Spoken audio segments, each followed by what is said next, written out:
people on the internet. How are you doing today? I hope you're doing great because today I have a special guest with me, Aslama. Hello. Hello. This is Hichem Smaali. I'm saying your last name correctly, yeah. right? Because I always confuse. Everyone does. Okay. So اليوم جاي معنا هشام we're gonna have a little conversation. If you want to join us, grab a cup of coffee, cup of tea, and join us on this conversation. Okay, so I'm gonna start by introducing Hichem. Hichem Smaali هو how old are you? I'm 20. I just turned 24. 24. Oh, he's getting old. So Hichem is a med student. Yes. يقرأ ميديسين هشام وكاتب الكتاب هذا اسمه كبة صوف. الكتاب هذا is a collection of poetry تحكي على honestly it's so beautiful. I just love this book. I remember like when we first talked about we'll get to that part. Okay. So Hichem is like a fantastic writer. He's a poet and he's a med student, which is a funny combination, I think. Right? No, I think a lot of people who go into the scientific fields have some sort of passion for the arts. Oh yeah, of course. So I just found mine in poetry. Okay, so I want to start by talking هشام احكي لي يعني احنا اليوم نحب نحكي على الجيرني متاعك انت being who you are today. So let's start at the beginning. هشام كبرت في تونس, right? Yeah, so I lived in Tunis with my family and I went to school here and then I went to med school في سوسة. لا انا حاجه جست حاب نحكي اللي انت قريت بيلوت. قريت هشام friends so we know this. هشام قرا بيلوت وبعد مشى يعمل شي قريت med school. Donc why med school? Let's start there. En fait عام الباك ما كنتش نعرف شنو نحب نعمل برشا. Which is weird على خاطر جماعة البيلوت الكل جينيرالمون يعرفوا what they want to do generally medicine ولا يخرجوا لبرا. Donc ما كانتش عندي فكرة كبيرة. Après, en fait, بعد le bac, j'ai pas eu une moyenne fameuse. J'ai eu une mention bien. مشيت en fait en architecture في إنو في سيدي بوسعيد. ما عجبتنيش برشا.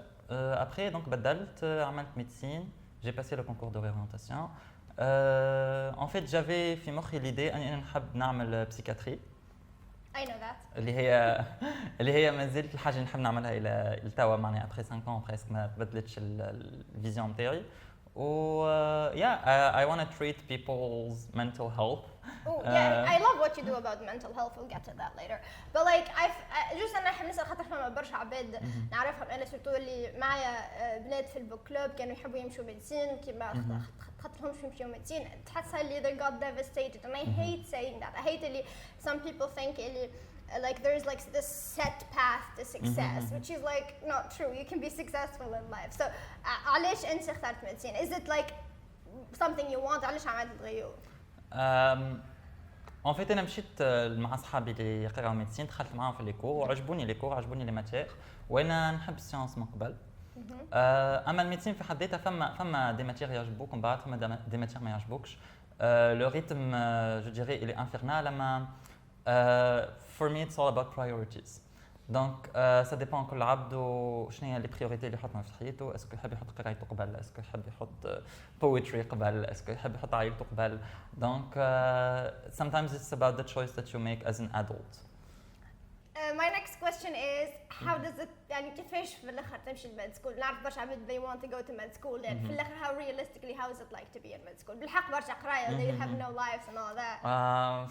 For a certain period of time, you have no life for like a month or you a month have and a a life half. though. You are like you're so extroverted and you're always doing something and I'm an introvert and I do nothing. I'm just like I'm always like sitting at home and you're like always like hey Shay, what are you up to? And so I feel like you have a much more busier life than me. It's just something that I chose to do. I don't want to feel like I have nothing to do in my life. Even though sometimes when it's too much, I just stay in bed. Med school and you're a poet. I feel like you got it covered. Among other stuff. Okay, among other stuff. But yeah, sometimes I just want to stay in bed and I ignore everyone's messages because it gets too overwhelming. Oh, that's nice. No, I get me time. I'm an introvert. I get it. Yeah, but like, how does it like feel like to go to med school? It feels good. You know a lot of people. You feel like you're doing something good because you're helping people. I mean, at some point you're gonna be helping people, not in the first 5 years. Okay. I don't know. The community I would say is special in some way because we all grow up together through college. It's like 10 years of knowing the same people and Wow. working with them afterwards in the hospital. And the fact that I also study in Sousse, I'm away from my family, I live on my own. So it's very good to have friends that are close to you there, and you sort of bond with these people. They become like your second family away from home. Yeah, I get that. But like I'm talking about like القراءة يعني the school load. Oh, It's a lot. Yeah, it's a Is lot. it? How do you survive that? Um, Like if you have a lot of coffee, definitely. Let's I became drink to that. I'm definitely an addict now. You're a writer, so that comes with it. A good support group, Oh. definitely, from my Okay. friends. Mhm. I don't know, just trying to organize your time wisely, and also taking breaks. It's very good for your mental health to like just sometimes just say stop and I'm just gonna go enjoy myself and it's okay, this can wait. I'm not gonna say that I pass every year successfully, You pass just but I fine. pass every You're year, gonna so become a doctor for that's the point. Fine, yeah. But yeah. So you can like successfully يعني you can have like مش بالضرورة يعني medicine تكون this like death sentence that I No, see no, no. people think No, about. no, not So really. you can like have a life. The first year is a bit hard because everything is so new and it's like basically 3 times the baccalaureate, I would say like. But then you just get used to it. It's like, Yeah. it's okay, I just have an exam about, And have fun, I don't know, have a life. 500 pages. It's fine, Yeah. I can do it. Yeah, and you're a reader and you write. How does that happen? I've started reading at a very young age, thanks to my mom actually. So she always took me to bookshops and she would know the bookshop owner, so I can just stay there and read as many books as I want. I finished all the books in the house, so Wow. I used to read a lot in Arabic. I even used I know to, that. هشام تقرأ أكثر مني بالعربي خاطر أنت من نسألك على كتبها بالعربي. I even used to speak Arabic at home, like standardized I Arabic. know that too. And my sister is like, shut up. Now you speak English and yeah. French. How do you like study تقرأ بالفرنسية؟ I study with French, Okay. and in serious context, I speak in French, Ugh. and I'm still trying to get that out of my system. ليه I respect people who like actually master 3 languages like you. Like I don't think I master French. I'm like good at best. Or like, okay. Actually, being good at English and growing up with French, I kind of just translate the words. Sometimes it's just like the I same do words. that too to French. Yeah, so if you know the basics, Yeah. you can work it You out. can figure it out. But like انك تكون comfortable انك تحكي باللغة هذيك. I get a lot of people asking me questions like how do you speak good English? And I'm like it doesn't matter. Like who cares if you have an accent or not? خاطر like you're speaking a 3rd language. Exactly. Who cares if you have an accent? You should have an accent. So I mean نحس and this is like how I feel like this is to me like for the French like I know how to speak. I know I'm not dumb, but like mental to make mental you need to actually like It's say like a something whole in other French. spot in your brain that you have to activate, and you have to Yeah. shut English down. Yeah, like نقرأ كتبها بالفرنسي, it's fine. Like I text Yeah. people in French, it's fine. But like to actually say something, I'm like, okay, I'll just go English. Yeah, but at some point I actually spoke the 3 languages in the same sentences. I know. And I never noticed yeah. that, and then people started making remarks. I'm like, sorry, that's just how I speak. Like I connect the words together in a weird way, and Yeah. it's a good thing not to lose any of those skills. Yeah, of course, you shouldn't lose French. It's a beautiful language. Yeah. But I don't like reading French a lot, so I already study in French, and sometimes I miss Arabic, so I read in Arabic. I read articles in French, so that helps. As for Arabic, also I used to love reading magazines all the time. So I remember like every Magazines بالعربي. yeah. What kind of كنت magazines? نقرا كل نهار تربع تهبط مجلة ماجد.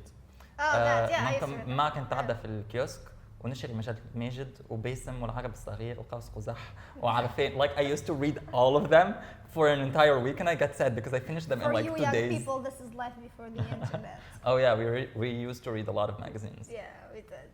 And I finished all the books, so I read the small books and then I reread them. Then I went to the local library and I bought all of الكتب البوليسية اللي بالمصري.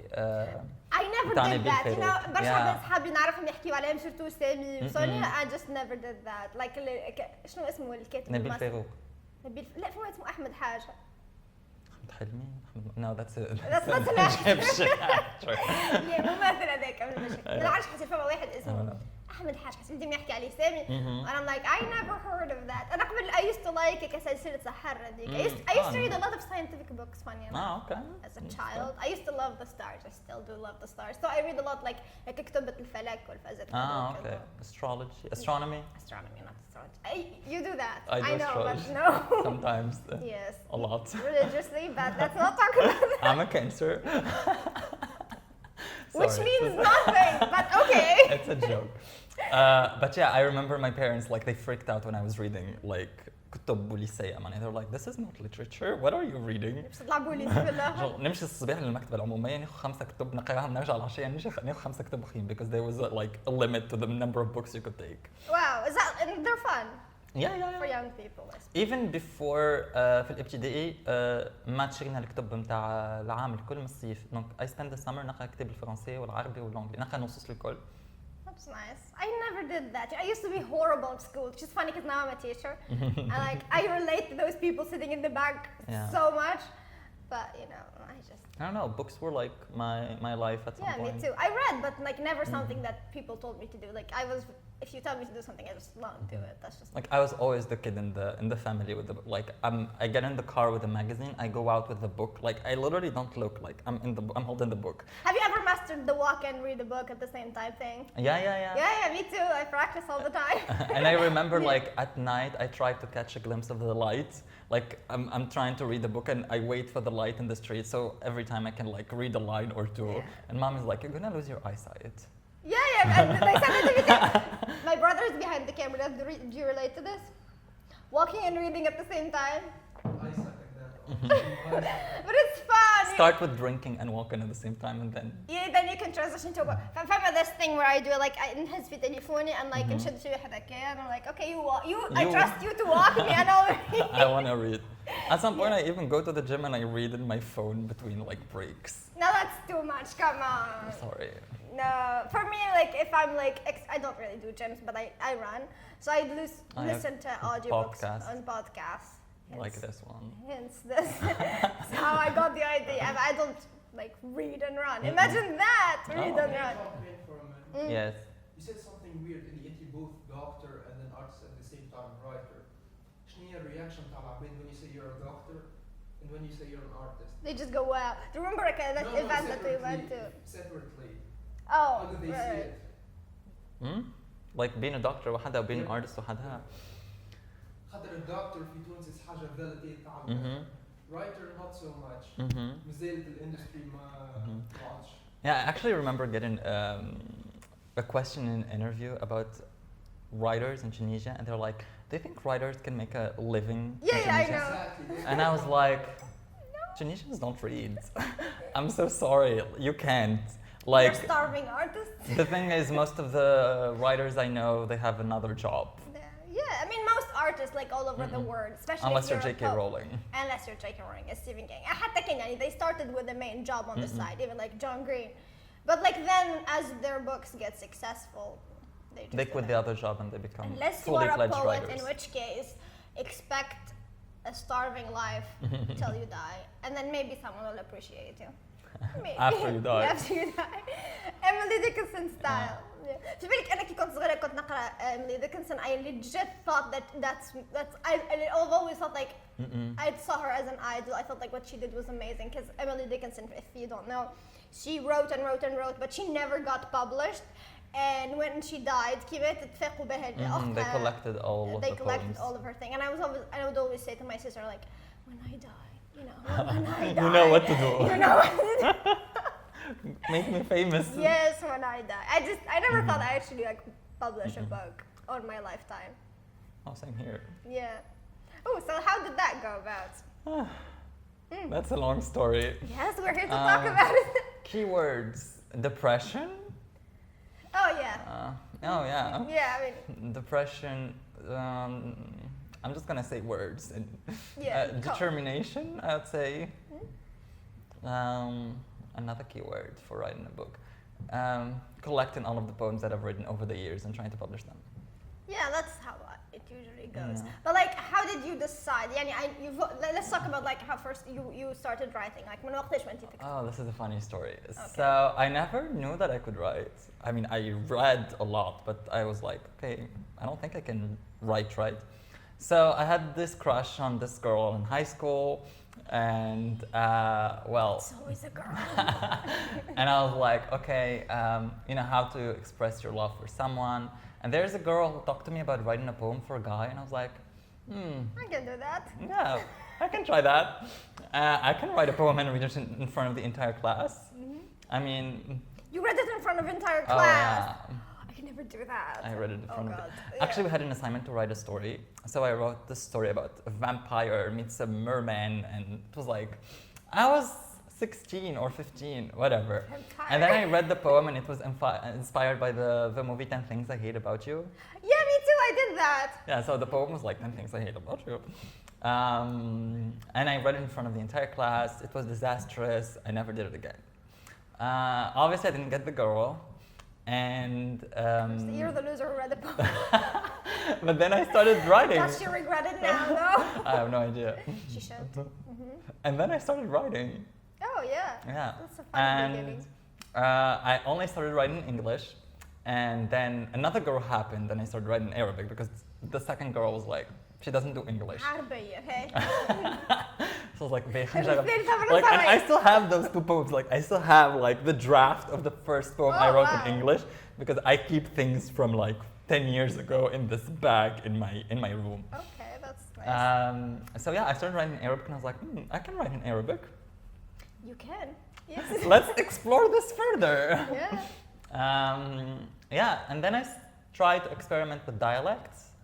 So I started with Dirja, and then I got obsessed with Mashra Layla, so I wrote bil-Lubnani. And the thing is, I have 4 sisters, so our house was like full of مسلسلات سورية لبنانية مصرية إلخ. So I caught up on all the accents without making any difference. Like, I have no idea what the difference between them is. I can like speak them in the same sentence without knowing what the hell I'm speaking. So yeah, it was a good exercise to write in Lebanese and then in Tunisian dialects. Then I was like, why not? Wow. While doing the book, I mean, I was like, okay, I have poetry. No, Everyone- like, here's my question. Like, you just, يعني, أنت هشام رحت من الميدسين تعب. You decided, I'm writing a book Oh, today. yeah, Like, how did that decision come about? Okay, so I wasn't in a very good spot in my life, and I was going back home. And then what happened? كنت مرة في الواج. Jesus Christ. Like, find a better inspiration story. Maybe say, I was meditating during yoga. This is an important part. Yeah, في كنت الواج. في الواج. I كنت في الواج. And I was sleeping, thank God. بعد ديرابيت ولا كيفي, and we stopped. And anyways, we stopped. Turns out like the car اللي قدامنا دخلت في طفل in the middle of the street, and it killed him. Oh God. And there was like, we got out, and there's like this kid in a pile of blood in the middle of the street. And like, okay, I've seen dead people. Like, Yeah, I've seen sure. corpses, but not like, You've seen corpse, you say that so casual. yeah, like we did anatomy. Like you get a muscle, and you're like, okay, what's the name of this muscle? And you're Yeah, like, that's why I could never be like anything that resembles a doctor. muscle sternocleidomastoidien. Good for you, whatever. Yeah. But you saw a dead body, okay. We saw the body, and I was like, I have this thing where I'm like, sometimes I'm like, I imagine people dying, people close to me, and I build up these scenarios in my head. So it was like Just quite cash, shocking, yes. quite shocking for me to see this kid in the pile of blood, and everyone was like, oh, he's breathing, he's gonna be fine. Like, he's breathing to death. He died, right? I don't know, I have no idea. We continued. okay. It's not us who hit him. Oh, okay. But then it hit me, the fact that like I wanna write the damn book before I die. Oh, so that's like, so It was like poetic. Yeah. it's like an epiphany that hit me in the middle of the road. I see death. Yeah, quite I'm tragic. gonna I see conquer. death, let me write. Yes, yes, that's how it works. Like, I see death, I know I'm gonna die. Let me do something. Okay. Right. Yeah, so you went home and then you started writing. I had a bunch of old poems, so I started working with that. Then I tried to get the vision of the book. So the idea that hit me in the middle of the car when we were coming back was like, my life was like a skein of wool. It was like tangled and chaotic, and I was just trying to نجبد بالخيط حتى لين تتحل. So that was like I got the metaphor of the book before the book itself. You should have dedicated something to that poor guy. Maybe he's dead. Thank you to that poor guy. Oh yeah, I hope forgot. you're alive. Yeah. So for you, if you don't know, كتاب هشام هو مكتوب بالدرجة العربية بالدرجة التونسية وبالانجلي. Donc there's like poems بالعربي, poems بالانجلي. بالدرجة فما المترجمين يعني في ثالث صفحة. There's the beautiful illustrations by محرز, our great friend. So الكتاب هو بالعربي وبالانجلي. That's very interesting. Like that's one of the best things about this book, because I feel like في برشا عباد they say oh we shouldn't like بالتونسي like how are you supposed to represent the Tunisian identity. احنا بالتونسي يعني فماش حدا تونسي يحكي عربي 100% ولا like you could never يعني انا نحكي يعني بالعربي تحكي معي بالفصل 100%. يعني ما تجيش تحكي بالعربي that's not like ولا العربية الفصحى that's just not who we are. ماهيش احنا نحكيو it's like تخلبيزة متاع it's a skin of a lot of like wool of bunch of languages, and I just love that خاطر نحسها it represents this very important part of us. About the story structure, how did that go about? The chapters? كيفاش قررت اللي هما they're gonna be like? So I wanted to go with colors, so because I was imagining a skein of wool, genre قبة صوف ملونة, and I think the imagination kind of got from my mom. ساعات تطرز وكل, so I grew up with like skeins of wools around the house. So let's talk about how we met and how the publishing of the book happened. You should tell the story. Okay, so I was in the process of doing the book, and I was like, okay, who writes? Who writes? Okay. I used to be a fan of, I mean, I still love Rupi Kaur, and there was a lot of style inspired by what she does. And at that point, I was like trying to see who does that style here in Tunisia. And I like to think you kind of paved the way for poets who write in this genre in Tunisia. So yeah, I knew a friend back then who knows about you. So I just randomly sent you an invitation and texted you about it. And no, we should stop there, because like usually I'm not like the most, I don't really text a lot. So like if someone texts me, I'm like, yeah, get it over with. I'm just like I want to go back to being a please don't talk to me kind of person. And then I remember when you talked to me, I was like, yeah, out of nowhere, hey, my name is Hichem. Can I call you? And I'm like, no, you cannot. What the hell? You cannot call me. Who are you? Who is this person? You cannot. I'm like terrified of phone calls. Typical introvert. So like, don't call me. And then we started talking, and then you told me about the book. I was like, that's nice. Okay. وقتها we decided that احنا بنتكلمني في 8. أنا وقتها خرجت وحلت في الترانسبور حسيت له يمكن ب 8 درجة, and I was like sitting there like, oh my god, this guy's gonna call and I'm not there. I'm gonna look like an ass because I'm not there. It was horrible. And then we talked, and then we were so nice, and then we met like a few days. Yeah, a couple of days after. Yeah. As for the publishing, I think I was lucky enough. The same as you actually. Like when you talk to me first, you're like, oh, it's just my experience. I got lucky from the first time. And I was like, yeah, I got lucky from the first 2 times. Like I sent it to 2 publishing houses and they both accepted. And then I made the choice of choosing and we one. discussed like what which one are we going to choose? Look at Hichem, he's so cool. He's got 2 publishing houses. Which is true. Yeah, I remember that. It was so cool. Yeah, I remember like the first one when the first one accepted, I was like, okay, this is nice. But when the second one accepted, I just came home and I was like, I read the email and I literally started crying. I was like, oh my god, I'm gonna publish a book. Like it hit me back again.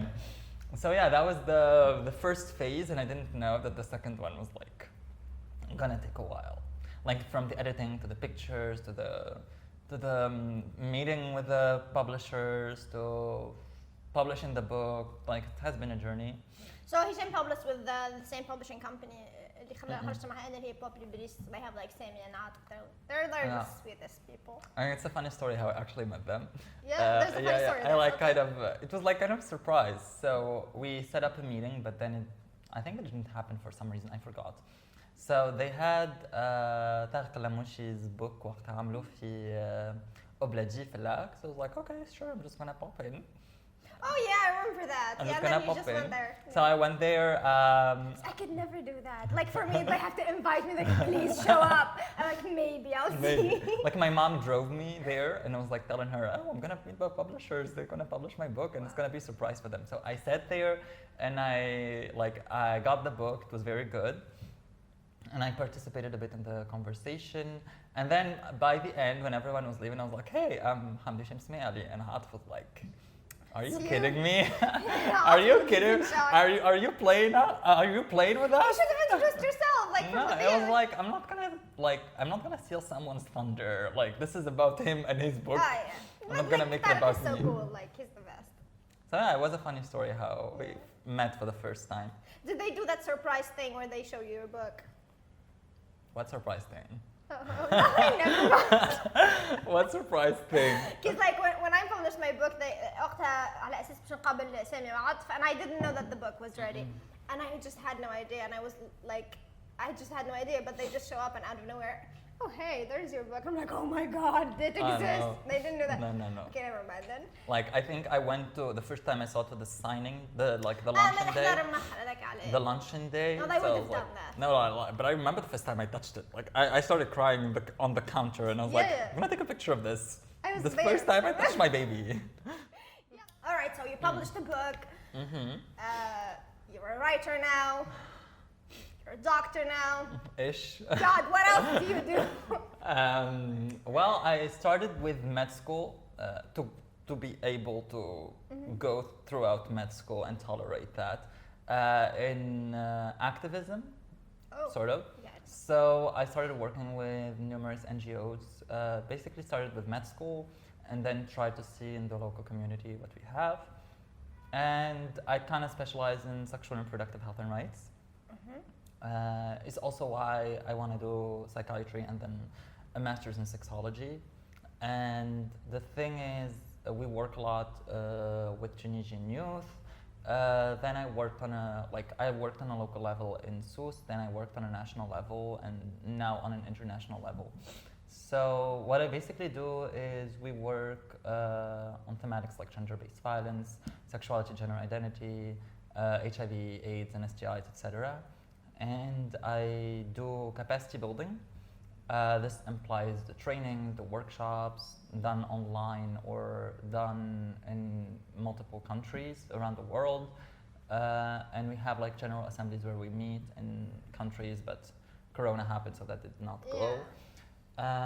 Yes. And So I know that you do the training thing. It's like, what's your experience with that? Like, what do you talk about exactly? Especially because I know that the topics you talk about are kind of like taboo-ish. Yeah. So how does that go?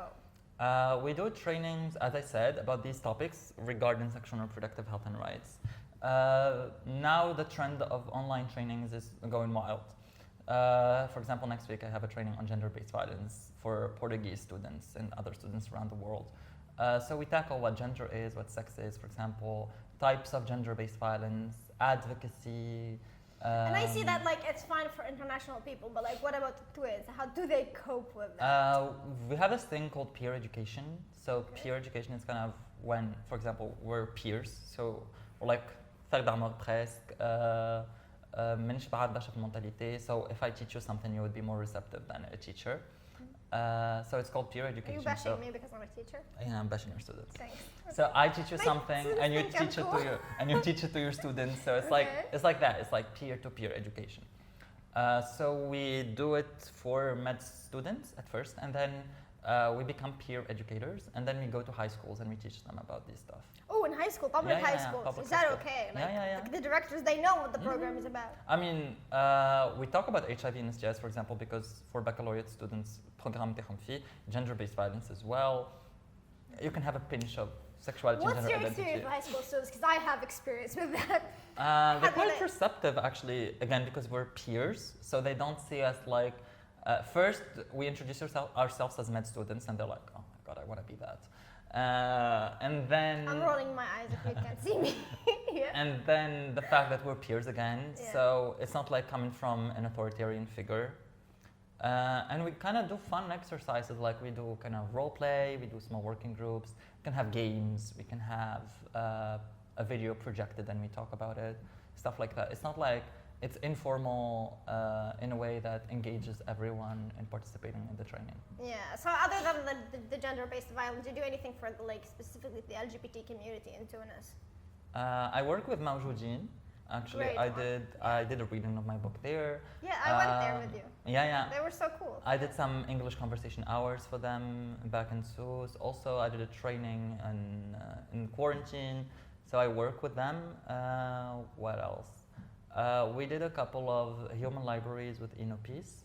So, for those who are not familiar with the concept, you bring people who are marginalized or like people that the community or like the Tunisians have stigma around or like they don't really So understand. here's my thing, like, I think in these kind of situations, like, do people show up because they're pro-LGBT or because they're like, because like I feel like those people who show up in these kind of things, there's like already they have opinions and they're just here to support the cause or whatever.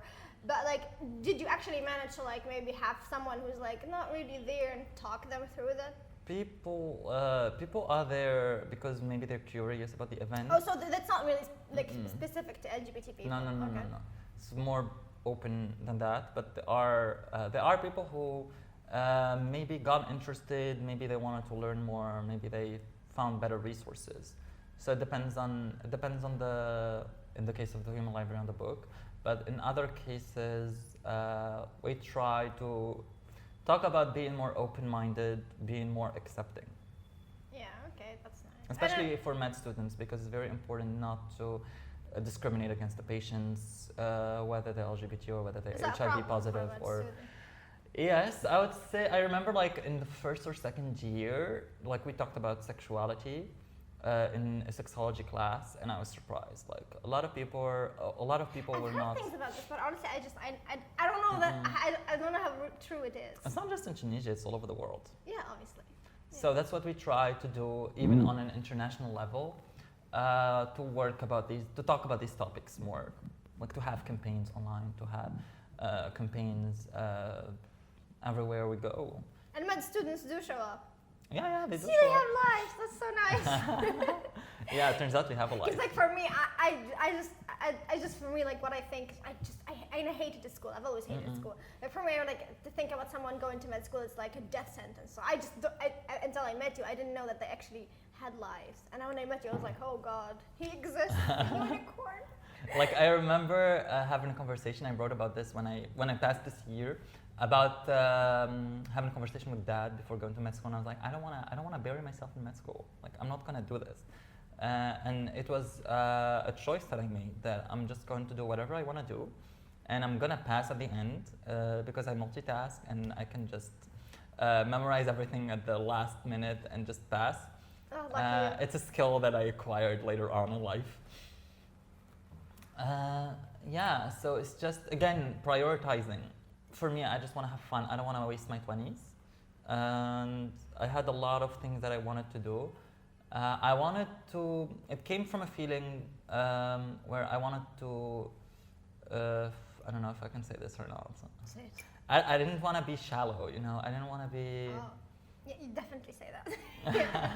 I didn't want to be shallow. I didn't want to, like, sometimes I pretend that I'm shallow, so people just think that, oh, he's just a med student. What do you think you are? Oh, yeah, I hate those. Like, I feel like your job is not who you are. Like, whatever job that you're doing, it shouldn't be who you are. Yeah, exactly. That who you are is your hobbies. What do you do when no one's around? What do you do to have fun? What makes you happy?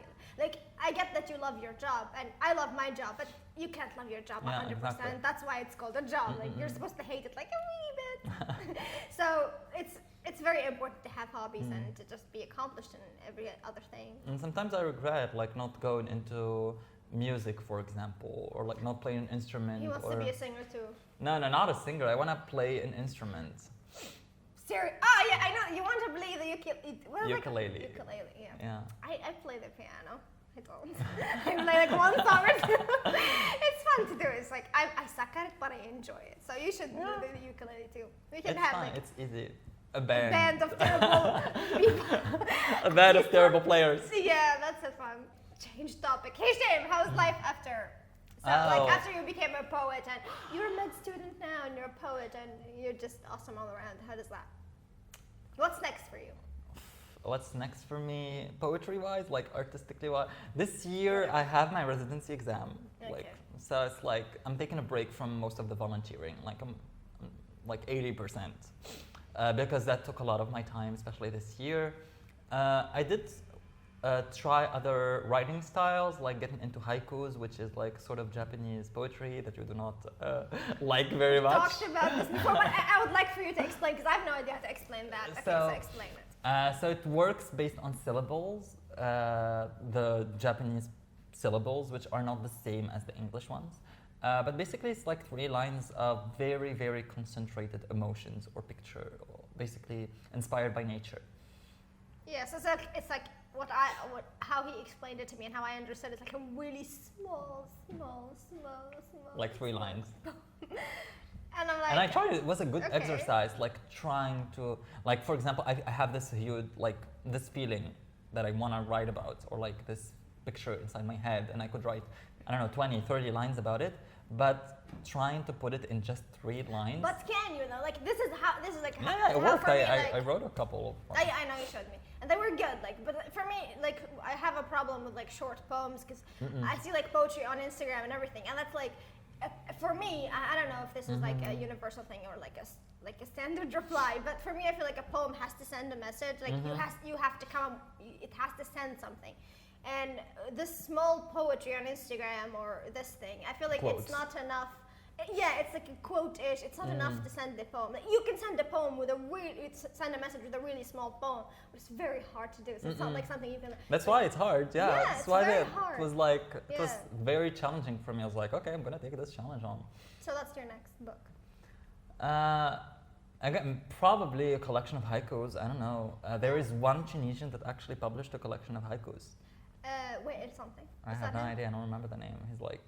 I saw like فما مرة في معرض الزرقاء شفت فما واحد.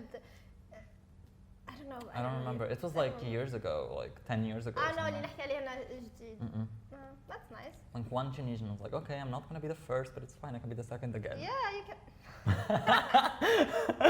Come on, you're a doctor and a poet. That wins every time. Anyway, yeah, what was I gonna say? So we talked about everything. I wanted to have this thing where we end this video or podcast with you recommending your favorite books. So I'm just gonna let you do that. Okay, so I'm just gonna grab the books from here. So for today, I actually brought like my favorite book back in high school, and it's The Perks of Being a Wallflower. This book was actually a movie also. It was adapted. By, what's his name, the cute one? Logan Lerman? I just remember Emma Watson. Yeah, and then the other guy. Ezra something? Ezra Miller. Ezra Yeah, my Miller, sister actually met him in France. Yeah, I know, she met him in France. You told me about it. Yeah, I still can't forgive her for that. Yeah. So this book is an epistolary novel, and it was like my favorite book back in high school. So this is why I recommend it, especially for teenagers who want to get into reading. It's very light, it's very easy. It talks about topics that are very close to my heart. It made me cry, which is a good thing. I like a book that makes me cry, makes me feel things. I cried to reading that book. So yeah, this is the first book that I would recommend. It's about mental illness and this guy who's recovering, and he's it's like a coming of age story. I think Yeah. call it that. Yeah. Who just got into high school and trying to struggle with finding friends and his mental health. There's that quote. What does it say? Like how? Why do people? Like when he asks his teacher, why do we fall in love with people who don't? We accept the love we deserve. We accept the love we think we and deserve. it hit me when I read that. Let's just explain it to people, because like this guy, he asks his teacher, why do good people keep loving other people who don't deserve them? Love them back. And then his teacher looks at him and he says, we accept the love we think we deserve. I just feel like that's very powerful. Oh my God, this is so true. Yeah, it's true. Yeah, you kind of have to like. It gets you out of love like this. Yeah, you have to know what you kills deserve. the magic. Yeah. And the second book is from a writer that I love so much. It's like my favorite writer of. He's your favorite writer. Of this year. Okay, I didn't know. So it's James Baldwin, and I got actually introduced to James Baldwin by Rania, who gave me his book Giovanni's Room. Oh, Giovanni's Room. Yeah, that book is so good. I gave it back, right? Yeah, you did. Okay. I don't have the copy. I don't know where it is. I think I gave it to another friend. But you know. So this one is Go Tell It on the Mountain. It's also a very good book by James Baldwin. And what I love about him is how he talks about racism. It talks about sexuality, gender identity, and it's. I mean, James Baldwin was raised in a very conservative family. Mm-hmm. His father was a preacher, right? Yeah. And he basically grew up in Harlem in the beginning of the 20th century. It's a great book. So yeah, James Baldwin. He's a great guy. And we're back to talking about racism. We're back to talking about LGBT. These subjects don't die. Yeah, he has a few videos, and when I watch them, I just get the chills. I saw them getting viral back when George Floyd happened with the Black Lives Matter movement. I just love that. Yeah, so thank you for recommending these books, Hichem. Thank you. James Baldwin. For inviting me. Yeah, sure. And everything. Yeah, I can't wait to see more of your books. I really do hope that you write more books because I would love to read them. Yeah, let's not talk about that. You're the guest here. I get to determine this conversation. So yeah, do write more books because I just would love to read them. And honestly, keep being awesome, Hichem. I love you for doing everything you're doing. You're great. Your activism, your everything. It's amazing. Thank you for being here. Thank you for having me.